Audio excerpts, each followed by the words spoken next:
Hello, friends. Today, I want to share a story that might just change how you see your struggles. It's about a young boy who thought his problems were too heavy to carry, and life taught him a lesson he never forgot. By end of the story, you will understand that most problems are not as big as they seem, and often the real solution lies within us. Once upon a time, in a quiet village, surrounded by green fields, lived a boy named Rohan. He was bright and curious, but he had one flaw. He worried too much. Every small challenge felt like a mountain. When the weather turned hot, Rohan complained, "How can anyone walk in this heat?" When his teacher gave him homework, he sighed, "This is too hard."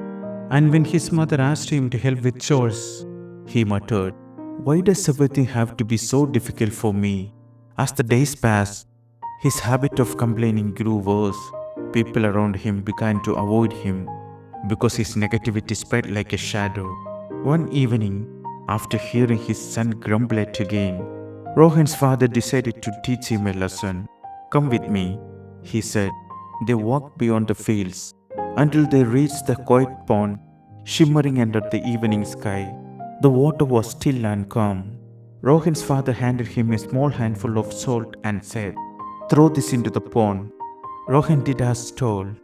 The salt disappeared into water. "Now taste it," his father said. Rohan bent down, scooped up some water, and tasted it. Instantly, he spat it out. "It's so bitter," he said, wiping his mouth. His father said nothing. He only smiled and handed Rohan another handful of salt. "Now come," he said. They walked further to a wide, flowing river nearby. "Throw this into the river," he instructed.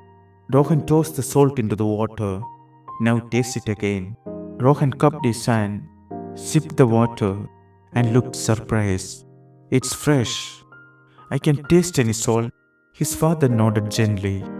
"My son," he said, "life's problems are like the salt. They will always be there. The amount of salt never changes. But how much they affect you depends on the size of your heart. If your heart is too small, like this pond, every problem will make your life bitter. But if your heart is as wide as this river, you will hardly taste the bitterness at all." Those words sank deep into Rohan's heart.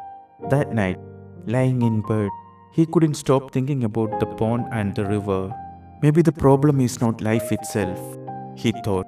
Maybe the problem is how I see it. The next morning, Rohan decided to change.